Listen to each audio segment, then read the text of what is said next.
Good Saturday morning, everybody. Can everybody hear me okay? Yeah? Great. My name is Mark. I'm a friend of Cam's. He will be with us in two shakes. Um, Thanks for joining us on a sunny August Saturday morning. Not a big crowd, but the crowd that should be here is here, and we appreciate you. A few quick pointers if you're not familiar with Zoom. Uh, we're going to keep everybody unmuted, except that we would like to encourage folks to get our attention and ask questions directly to Cam and to Stephen at some point today. So to do that, get our attention. There's a digital way to put your hand up. You click the button, raise your hand into the participants list. You can wave at us madly, myself, and then I have a colleague, Jonathan and Laura, both of whom, if you get their attention, we can help steer you towards the conversation. Also, we occasionally, sometimes Zoom gets, especially political conversations, will get some, I like the word ne'er-do-wells. And if somebody misbehaves and posts nasty things, I ask everybody else just to be patient as we scoot them out of the meeting and lock that down. We will put the waiting room back on so that we can control that. There's a couple ways you can watch today's show. You can leave it in speaker view, which should, right now I'm speaking, so I'll be the largest video you would see. You can click the gallery view option at the top right, the little grid of dots at the top right, and gallery view will let you see everybody. And you won't see much of anything if everybody has their video off. So we would love, Cam and his team would like to ask everyone to turn their video on. If you are comfortable with that. We are recording today, but we're not recording you necessarily. But we would like it to feel a little bit like we're in the room together and we can see each other. Chat is available to you. We're going to leave chat open throughout the conversation, so you can post questions, comments, responses, and what have you. We will also take questions from chat. I have a colleague, Anna, who will be joining us in a minute, who will be doing that. Other than that, I mean, have fun. Ask the hard questions. Cam can handle it. I assure you, there's no question too scary for Cam. Stephen, I'm not so sure about. Totally kidding. So with that, I will throw it over to the BC Greens leadership candidate, the one and only Cam Brewer. Thanks very much, Mark. That's a great way to introduce me. Now we're going to have a super lively conversation, which is a great way to start our weekend. Thank you. So welcome, everybody. Thank you for joining again this morning on a sunny Saturday, at least where I am. It's a beautiful day. As Mark said, my name's Cam Brewer. I'm running to be leader of the BC Greens. And I'm going to start by, in spite of this being an online event, I'm going to acknowledge that where I'm joining you from anyway is the unceded traditional territory of the Squamish, Tsleil-Waututh, and Musqueam nations, and thank those nations for protecting the integrity of the land. And in the context of today's conversation, recognize the deep learning and understanding that comes from staying in one place for thousands of years. That's an important part of education that we shouldn't forget. This is the second in a series of Zoom conversations that we're having throughout the campaign. On Tuesday of this past week, Herb Hammond joined me for an invigorating discussion of forests in the province and the way we manage them and work in forests and the ecosystems in forests. That video is on our website, as this one will be after this morning's recording. So share that link, view it at your leisure, and the other subsequent Zoom conversations we're going to do the same. So stay tuned for more of those to come.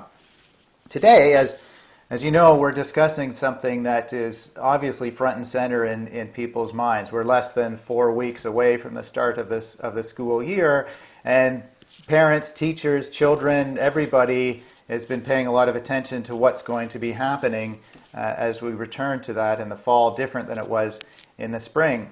I grew up in a family of teachers. My father was a teacher, my mother was a teacher, my sister is a teacher, now a vice principal. And growing up, I really learned the importance of a strong and equitable and inclusive public education system. And today, in the context of increasing inequality, that the importance of that is even more front and center. The pandemic and COVID response in the spring really laid bare, I think, the importance of a school system and ensuring that it provides much more than just education, and in fact holds our communities together. So we're going to talk a little bit about that this morning. And one context piece I'll say up front is a bit of a fear that if the public education isn't strong and inclusive, there'll be more of an attraction to an inequitable system. So some families may be able to afford a private system that provides perhaps more comfort in their mind, more safety for the children, and that'll erode the public systems. And after living in New York City for a while, I really learned how valuable and important, again, it is to have this strong public system. On the other hand, when a public system is put in place and really strongly supported, it prepares our children and entire families for the uncertain future that we're facing. It reinforces that we're connected to each other, and that's critical. And it's also, of course, very fundamental to our society that children have the opportunity to gain critical thinking and emotional resilience and the involvement with their entire community that comes through a good public education system. So with that, I'll just say that I'm very excited, of course, about this morning's conversation, and I'm going to introduce the two people that will be helping us today, as well as Mark. So Anna is a familiar face if you've been on these Zoom conversations before. Anna's a graduate of law school at Oxford and our communications director on this campaign, and she'll be facilitating questions from all of you in the second half of this morning. So thank you, Anna. Great to be here, Cam. It's an important conversation.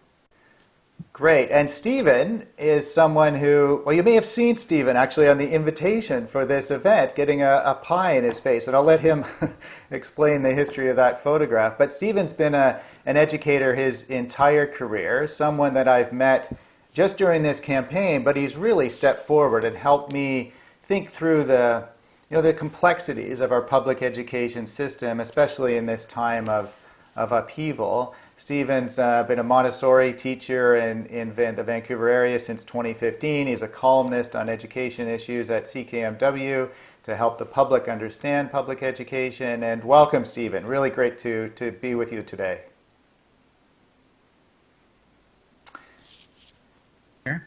There now. We've already had our unmute thing, so yes, it's great to be here. Thanks for having me. Okay, good. So the way this will go this morning, similar to the last Zoom conversation with Herb Hammond, Stephen and I will talk for about the first half of the time, so until about 11:30 or so. Ask him a few questions, and then we're going to open it up to conversation to questions from all of you, including questions that we've received in advance and questions that you may put into the chat or ask live. During the second half of this morning. I'm going to start, though, with a bit of, as I did last time, with a bit of a context piece around education, public education in this province. And BC, as we all know, has had a long history, really, of disputes between the government and teachers. In 2002, the legislation that really ripped out of the collective agreement the ability to negotiate class size and composition led to a 14-year dispute.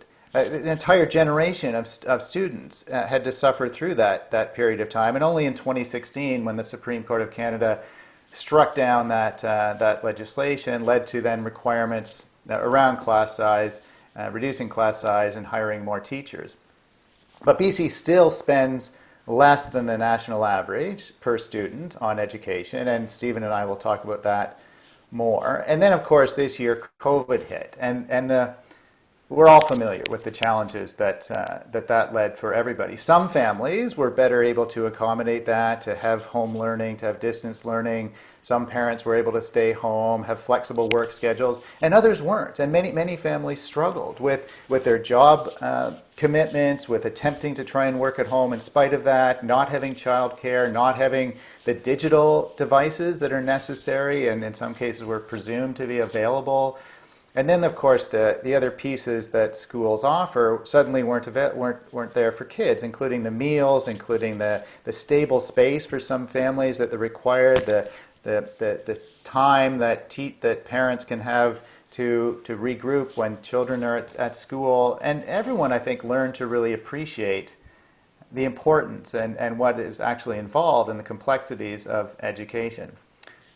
Now it's August, we're less than 4 weeks before school starts, and we have a bit of a plan from the province about how this is going to work, with all students going back for the maximum time that's possible in cohorts, 60 for elementary and middle school, 120 for high school students, and some investment in hand washing and cleaning. But there's still recognizably a fair bit of anxiety about whether this plan is going to work. So that's kind of a big overview of the context. And Stephen, do you want to add something more to that context? Yeah, I think the really important thing is that we think of the two strands here. So there is the safety strand, which is really important, and that's where the hand washing stations and the funding, that's the safety strand is where all of the money has gone so far. But there's also the education strand. So we are rebuilding the education system from scratch, the way that we have evolved to teach. And in one of your questions that you got from before, asked about Ken Robinson. And so Ken Robinson and other leaders have been pushing us to a kind of education that is much more communal, much more, we're in with the kids, we're touching a lot. Now we can't touch the kids, and we have to actually maximize the distance so that we stand away from each other and sit away from each other. And that fundamentally changes what I do as a teacher in my classroom every day. And so far, we haven't come forward with really any support for that huge change and a number of other sort of big issues that we're facing as a system. And so that's what I hope to kind of chat and give more context around today. Okay, and do you think that the plan that I just sort of gave a very high-level overview of, the communication of that and the understanding, is it clear to teachers? Is it clear to parents? What exactly the expectation is going to be for the fall? So those who saw the Eventbrite photo, the pie in the face photo, which was from Pi Day a couple years ago, so on April 14th, my kids ran a fundraiser, and the kids could fundraise to throw pies in my face. And about 50 or 60 pies were thrown at me that day, which resulted in that photo. That's kind of what this plan feels like to me, in a lot of ways, is like that day of the big pie in the face. I was really optimistic through July that that the plan would be good, that the teachers who were on that consultation committee would be listened to. After July 26th, I no longer have that faith that we're really working deeply together, as the Premier keeps telling us. So there's a few things. There's communications has been challenged. When we hear that students will definitely have social distancing at schools, we know that the size of the classroom doesn't allow for that. So the definition of social distancing at the park, where we see the big eagle signs and 2 meters, we say social distancing there, but when we say social distancing at schools, we actually mean probably more like 2 feet, based on an Alberta NDP a photo that they took in the Alberta context, which is the same as BC.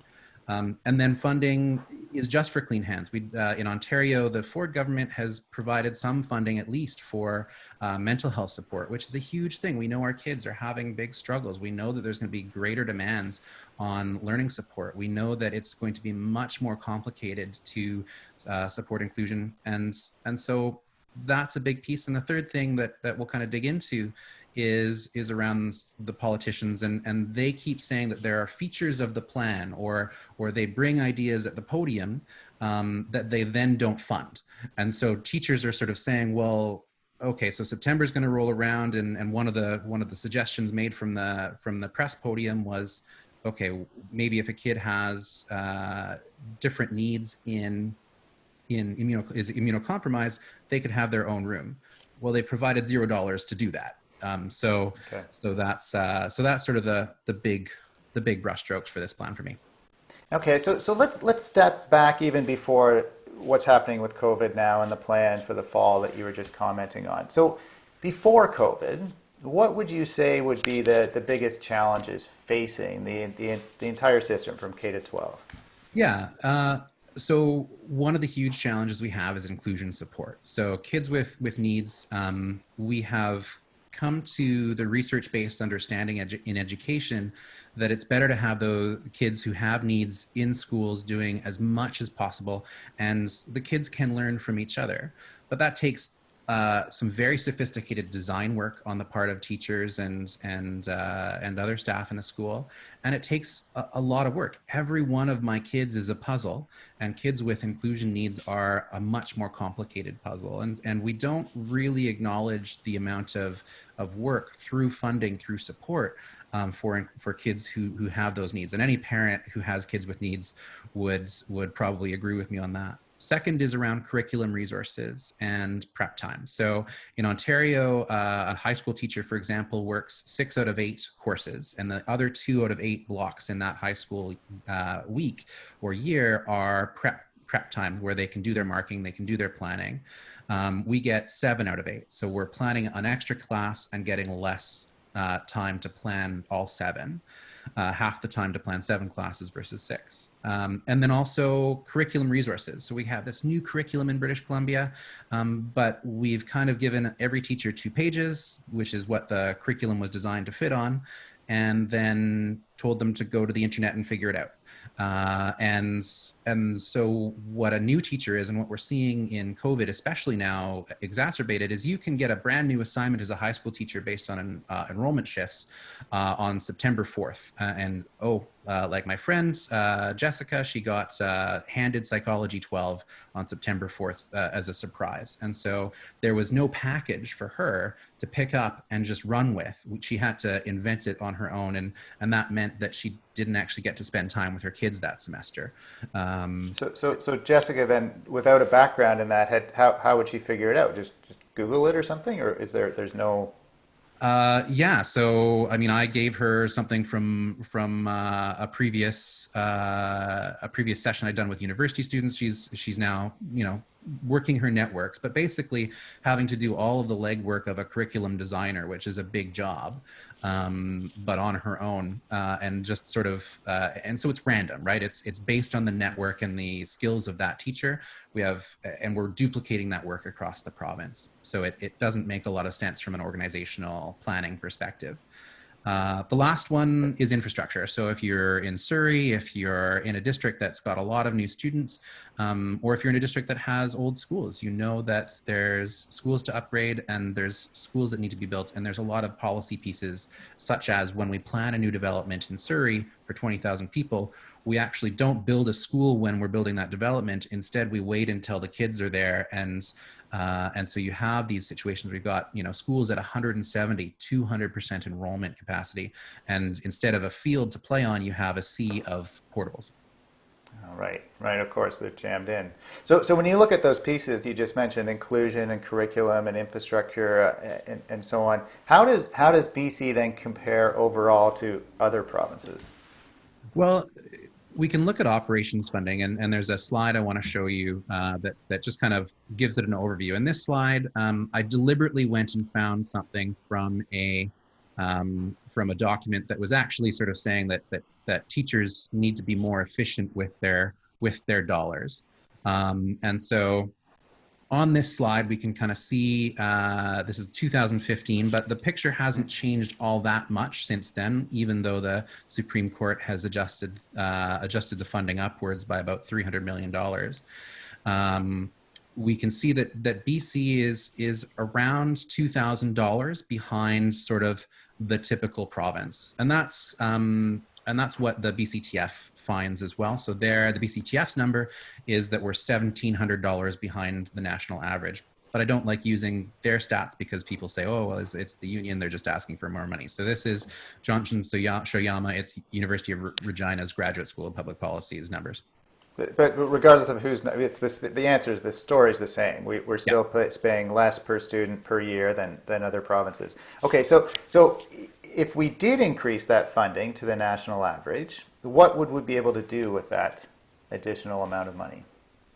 You could do quite a lot. So that's $1,700 per student. And in our conversation ahead of this, Cam, we have a huge opportunity right now with COVID. we could think really strategically. BC, because we spend among the least, we actually have an opportunity to use that difference, to take that $1,700 today and apply it to our COVID plan. And we would still be spending less per student than Ontario does in education tomorrow.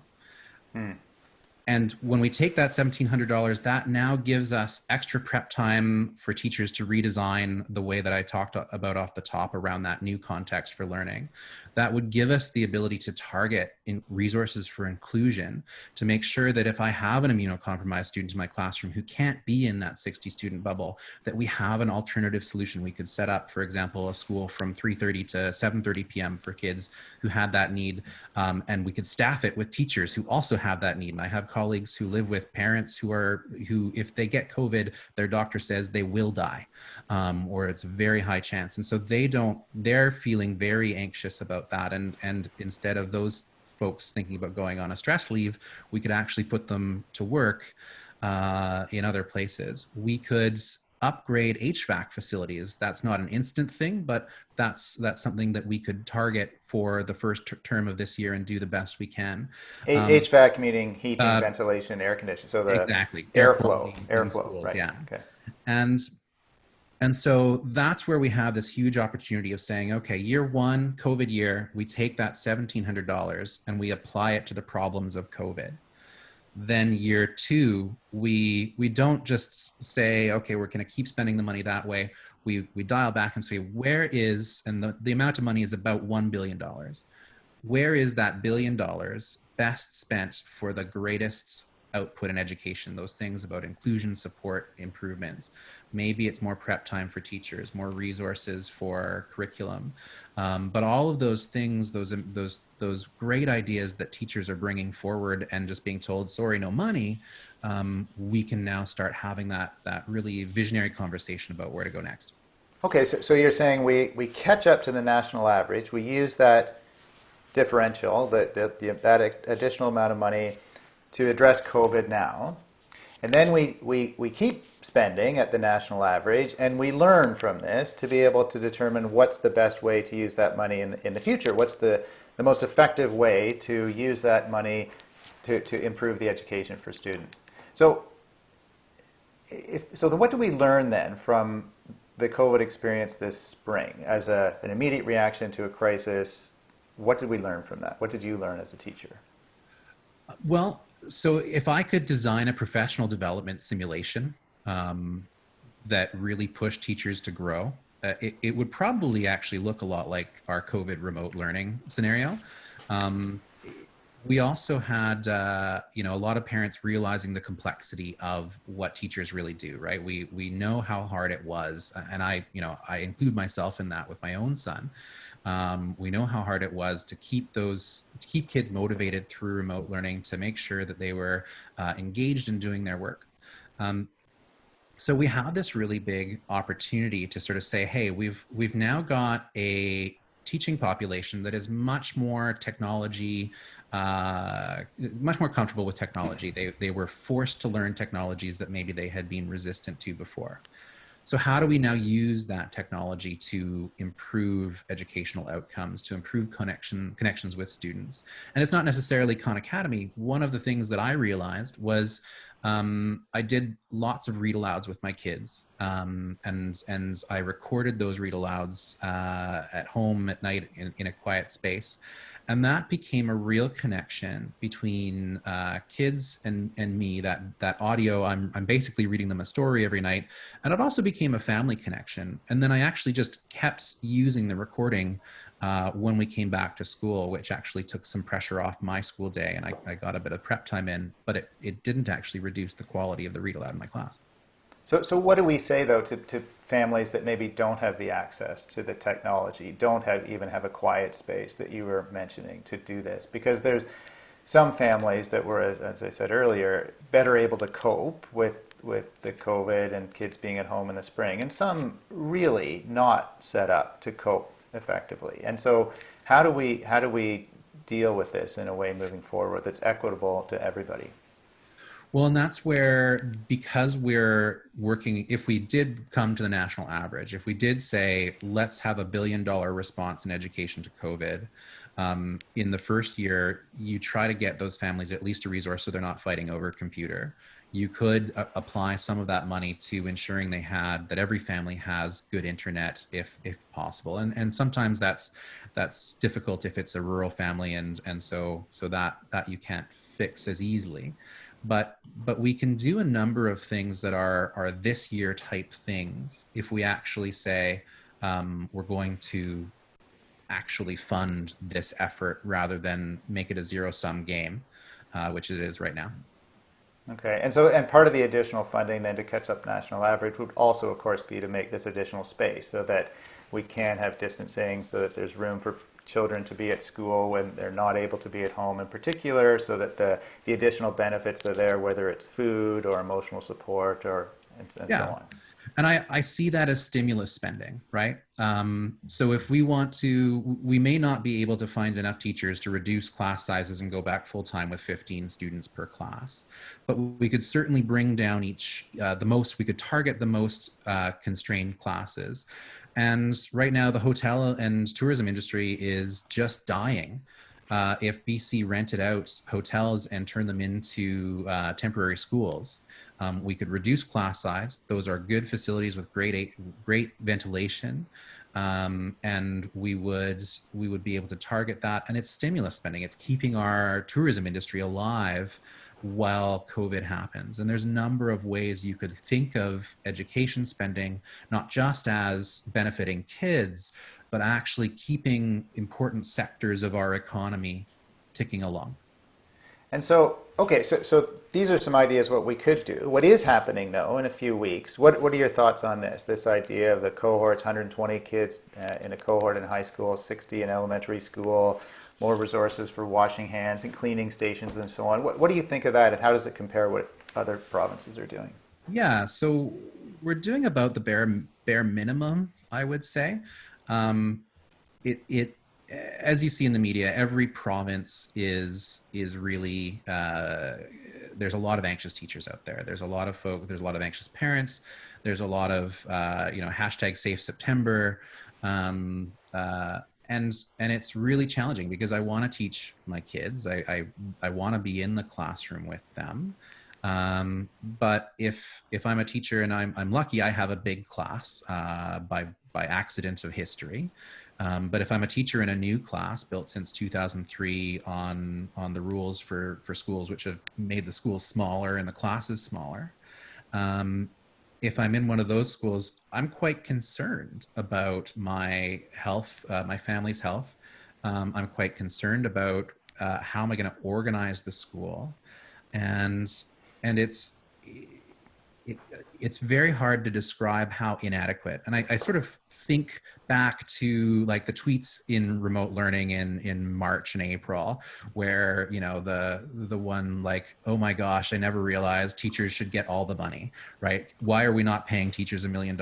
And I'll be honest, I don't want a raise. I just want help. And right now we're getting clean hands, we're getting clean tables, we can wear a mask if we want. And that's the extent of the help we've got. Everything else we have to either take from another program that we were doing before, or we have to take from our families in unpaid overtime. Right. Okay. And then compared to other provinces, what are? Yeah, it's weird. Ontario is with Rob Ford is spending more than double what British Columbia is spending now. With the announcement this week, they added.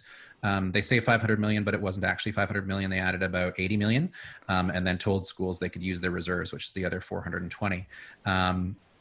And so they are now spending around $180 a student, 175. We're spending $80 a student. So for the price of a Cyprus ski lift ticket, we're going to solve COVID in schools, which is challenging. But I'll be honest, Alex Usher, who's a great policy analyst out of Ontario, had a great tweet last night where he said, I'm just shocked. I have the least amount of faith in the political class that I've ever had because of their just totally inadequate response to COVID. So the outcome, though, is besides the money, what's happening in Ontario is different than BC as well, right?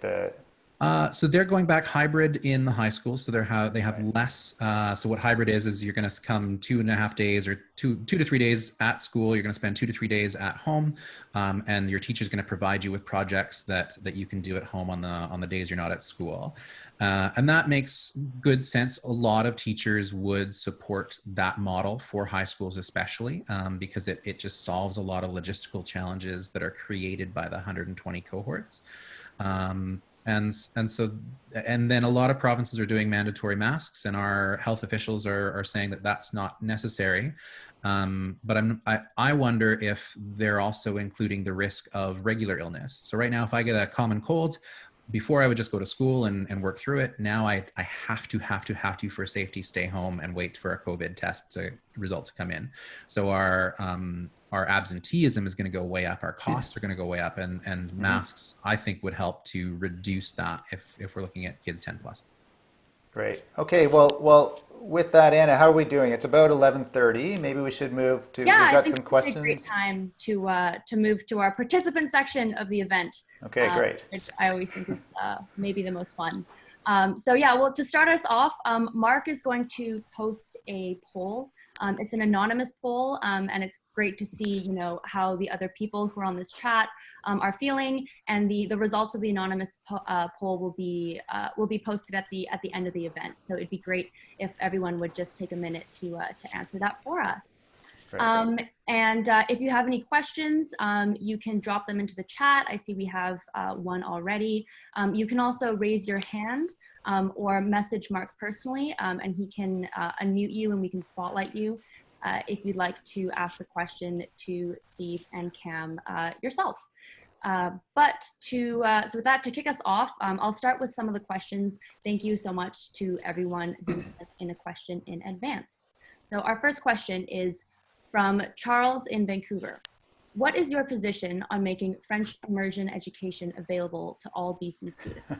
Okay, good question, Charles. Well, my position is that I support a guaranteed French immersion for every student in BC. And the way, so Section 23 of the Constitution, the 1982 Constitution, guarantees in British Columbia every child of a parent who grew up speaking French the opportunity to go to a French school. And BC had dropped the ball on this, and it ended up going to the Supreme Court of Canada, and in June of this year, the Supreme Court said, well, the government has to make those schools available. If the government is making a school available for a certain group of people, a minimum size of children in English, they need to do that if that same size group of students looking for French education is present, if their parents grew up speaking French. So that's, and I would apply that same thinking then to French immersion. So if there's a critical mass of students in a community that wants to have French immersion, it should be available for them.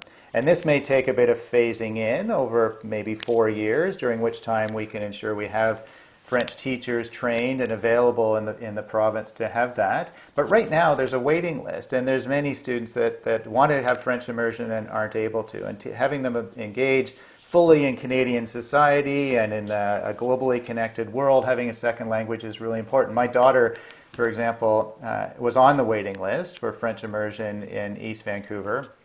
We ended up being lucky. After many, many months of waiting, we got the call, and she's been able to attend French immersion. But many other families didn't get that call, and there's no reason why one student should be able to have that opportunity and others not, especially in Canada where we have 2 official languages. So I would support a guaranteed access to French immersion. And Stephen, do you have any comments on that as well?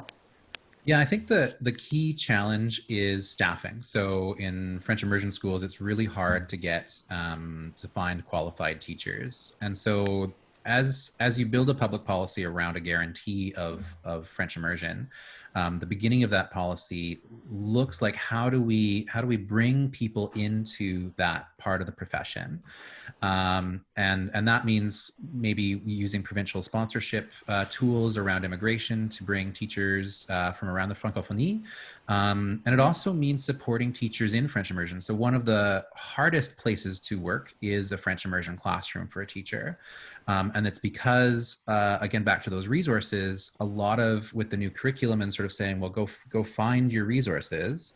A lot of French teachers have to go out, find the resource, but it's got to be relevant to British Columbia. So chances are it's in English, and then they're doing translation work, which adds to their workload. And so we have a lot of qualified French immersion teachers teaching in the English system because they burn out and they realize that it's going to be less work and a better work-life balance to go teach an English class. Thanks for that, Cam and Stephen. Now, Mark, we have Wendy from Nanaimo who has a question.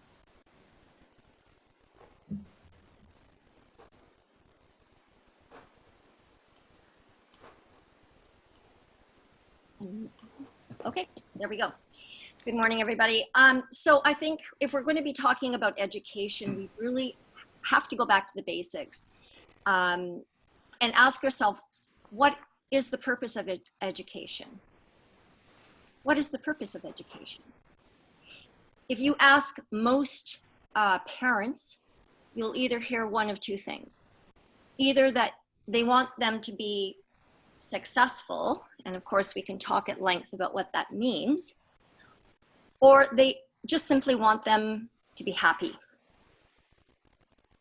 And I don't think that what we are doing in British Columbia, in any other province in Canada, or in North America by and large, is dealing with either of those things in the true deepest meaning of that. And I think the Green Party has an opportunity as not a party, but part of a movement, a humane movement, a humanistic movement that really does care about individuals, about families, about community, to actually start looking at how have we failed as an education system. Now, I say this as part of the education system. Stephen was talking a little while ago about not being able to get teachers into the system. Well, you know what? I think part of the reasons why we're having a hard time keeping the teachers who we bring in is because many people come into education thinking that they're actually going to be able to make a difference, that they're going to be able to reach individuals, that they're going to be able to help families and help communities, and it's bogus. This is about pushing the economy. This is about the industry of education. This is about how do we get the numbers up so we can funnel more money into education and still leave kids in the dust, in the dirt. I thank you, Wendy. I mean, you're raising some really fundamental issues, and as you say, that the point of this, we should really, to understand the strategy, we need to step back and figure out what it is we're trying to do. So you mentioned the purpose of education being about happiness and success, and I would add to that really the importance of being a citizen, which is something the Green Party takes very seriously, and also the importance of being critical thinkers. So education isn't about memorizing facts. Education is about learning how to learn, learning how to be an engaged citizen and think critically and participate in our democracy in a meaningful way. So, I grew up, my father was an English teacher and my sister's an English teacher before becoming a vice principal. So that, a liberal arts sort of approach to thing, I think is very important, and it gives kids that grounding. I've talked about other people have asked me, what should you study in university, for example, and I often say philosophy, and the pushback is, well, why would you do that? That's so impractical. But in fact, for law school, it's the best thing that one could take. Why? Because it helps one think critically, and it helps with becoming an engaged citizen. And the other piece of education I think is important is there's lots of emerging learning about a nature-based approach to learning outside, learning in nature. and so on. And the research for the book that I'm writing with Herb Hammond and Sean Markey gets to this point, that when kids play in a structured environment that has, you know, swings and bars to climb around on and teeter-totters and so on, what emerges is a type of play that's very competitive and based on physical prowess and domination. That's a set of values that's inherently taught in that play structure. When children play in nature, what emerges instead, very interestingly, is cooperation and creativity, and that's a set of values that's taught by that teaching, by just being in nature. So this research is really important as we think about, as you brought up, Wendy, why is it that we have education? What are we trying to accomplish? So thank you for those points. And Stephen, do you want to add to that? Yeah, yeah. Thanks so much, Wendy. I think when we think about the purpose of education, we often kind of get into a push-pull of what it is that we're trying to do, and you know, broadly speaking, support the economy, or broadly speaking, create good humans.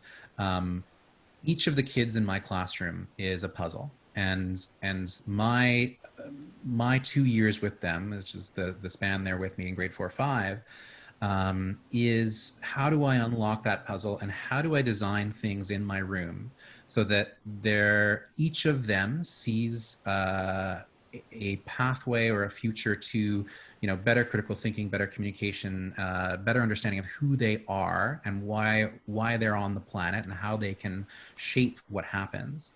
How do we get to that outlook among teachers?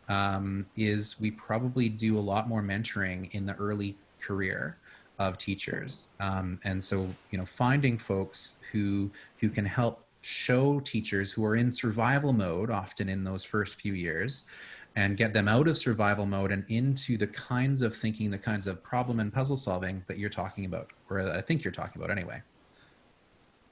Thank you so much, Wendy. You're welcome. So we have Nicole from Nelson, who also wanted to come forward with a question. Thanks. So I'm a parent. I'm the treasurer of an independent school here in Nelson. I homeschooled for many years and worked with a lot of community mentors, and I'm super interested in kind of a community schooling model. And I'm curious to hear, I guess it's sort of a twofold question. So currently we have full public schools, and I can't tell you the percentage of those. I know we've got 16% private schools, and then in between there's all these independent schools that come out of, in our community we got a French school because the public schools didn't house enough French schooling for our community, so they, you know, got a facility. And all this to say, we've got a whole lot of independent schools in our community, 0 private schools. But there's this tension in our community, like the independent schools take away from the public schools, when really it's about the kids, right? And how do we best serve the communities they're in and the children themselves? So I haven't heard a whole lot about, you know, the idea of all of the things that schools hold. We aren't just educating our kids, and parents. The other thing I didn't hear is that parents actually want daycare for their children. They'd love it to be quality daycare. They'd love it for them to be learning. But at the end of the day, a lot of the motivation, and that's really become highlighted during COVID.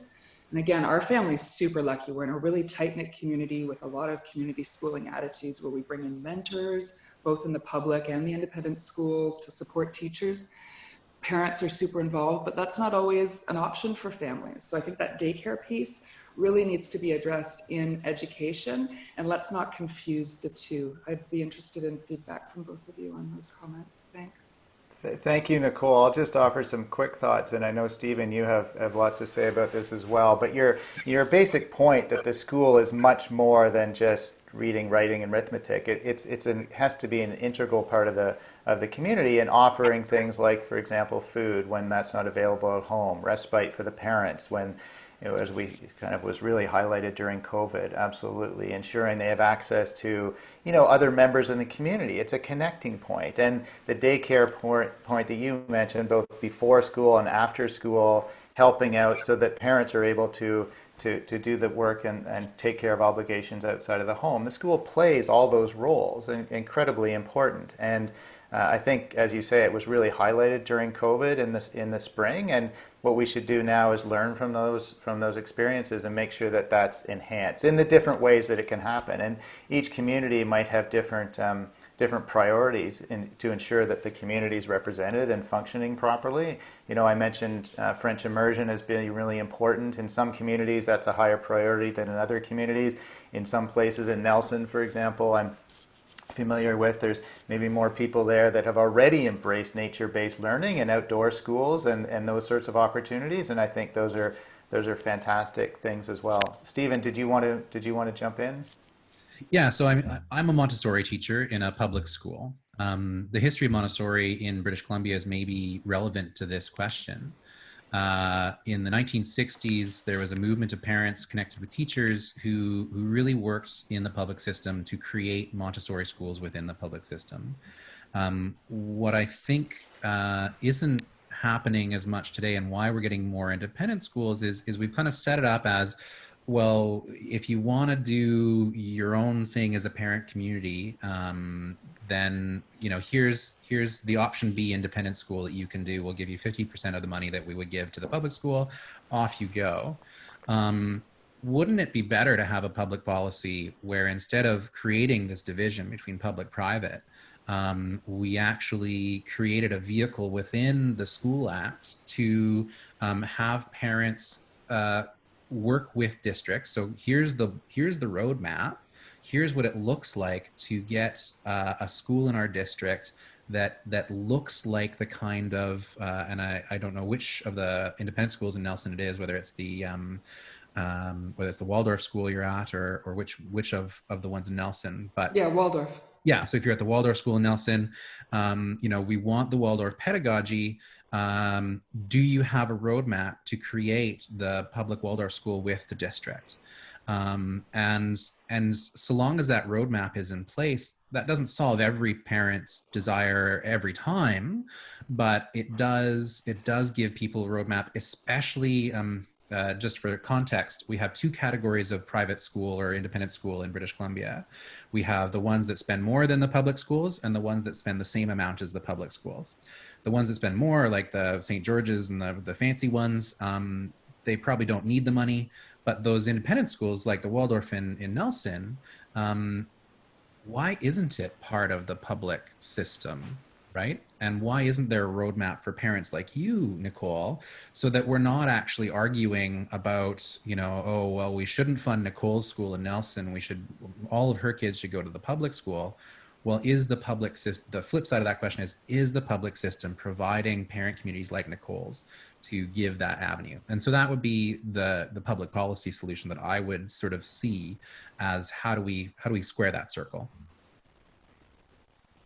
May I just follow up? So Stephen, you said that there are the independent schools who spend more and the independent schools that spend the same. We actually spend 2/3 on average in independent schools of what a public school spends. So that's interesting to me too, that there's some efficiencies in our community school model anyway. I don't know how broadly that goes. But yeah, and there are efficiencies that we're not exercising because of it being a huge centralized system rather than a more distributed education model. I would, and that strategy that your school does, Nicole, of to make sure that the tuition for parents is achievable. I know from colleagues who work across different places that often that comes out of teacher salaries.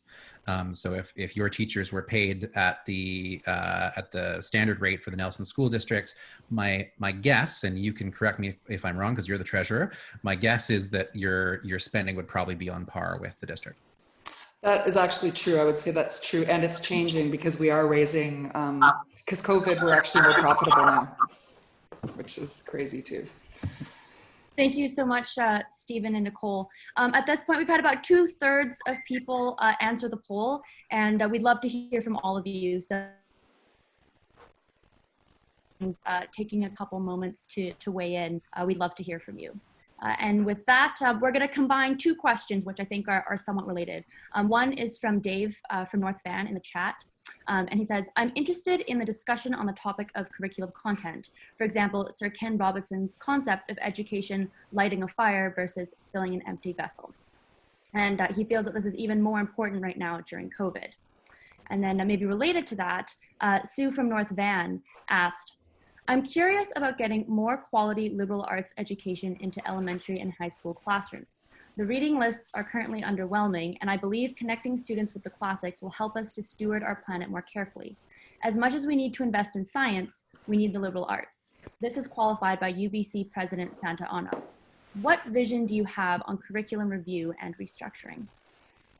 Great. Well, I'll thank you, Dave, for that first question about Ken Robinson. And I can't say I'm an expert, but I'm certainly familiar with the TED Talk, which I think many people have seen and is incredibly inspiring, around the idea of following children in their own interests. And, you know, there doesn't make any sense to be snuffing that out. And the education system should inspire and support children in their personal interests and passions rather than trying to force them into something they're not. And the classical education question as well kind of goes to this, because there's some fundamental things that people need to learn, but it can be done in a way that inspires, and the children are able to lead in that process in where their passions are, as opposed to forcing them to do something they don't want to do.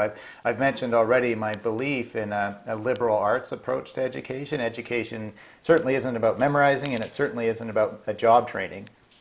Education in elementary school and high school is about making children aware of all the possibilities that are out there and supporting them. If a kid gets interested in a particular topic, great, let's let them run with it, let's let them explore that, and in doing that, they'll learn a lot of things that otherwise, because they're motivated to learn, they're going to learn things that they otherwise might not have learned. If we had, for example, a kid that's suddenly super interested in water, as an example, or how the hydrological cycle works, from that, you can learn about the literature and poetry related to water. You can learn about the place where you live, indigenous knowledge related to water. You can have, of course, the science experiments and learning sort of that side of it, but also just get a better sense of who you are, because you learn how it works in your particular place. The way water system works on the coast is different than in the Okanagan. But so there's a sort of a personal development and sense of place that's developed. But all of this is, I think, about Ken Robinson's point that when a kid is motivated with something, that's a great thing. Let's support that and have them go with it.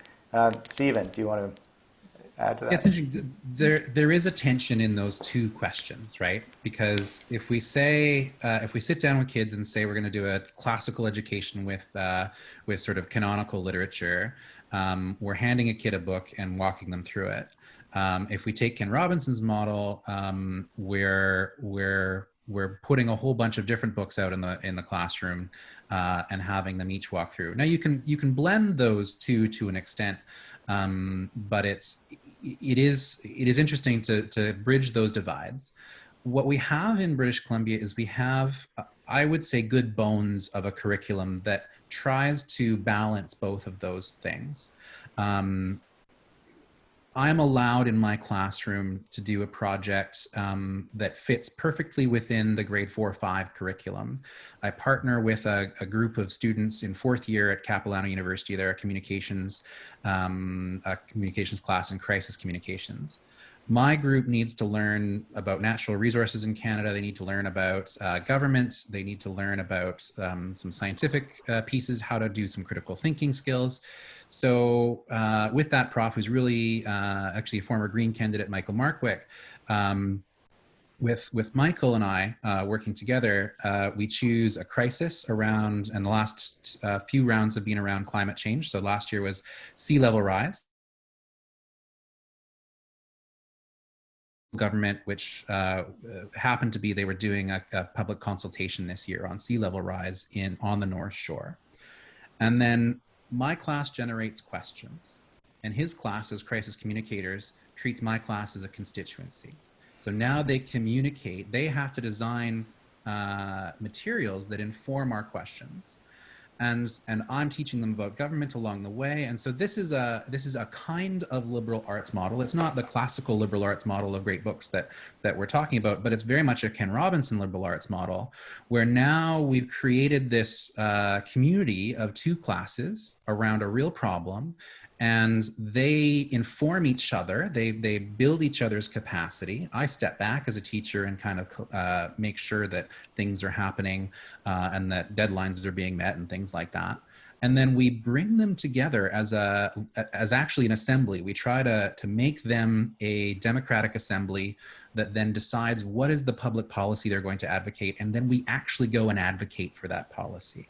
So we have a curriculum in BC that lets us do this as teachers, but do we have the capacity building in the system to allow every teacher to do that kind of thing? And if they are interested in the classics, do they get the classics? And that's where I think of the diversity in the system as a strength, right? I would not actually want a kid to be in a classroom like mine, or my own kid to be in a classroom like mine every single grade, because what I have to give away are some other pieces that might actually be really important for him.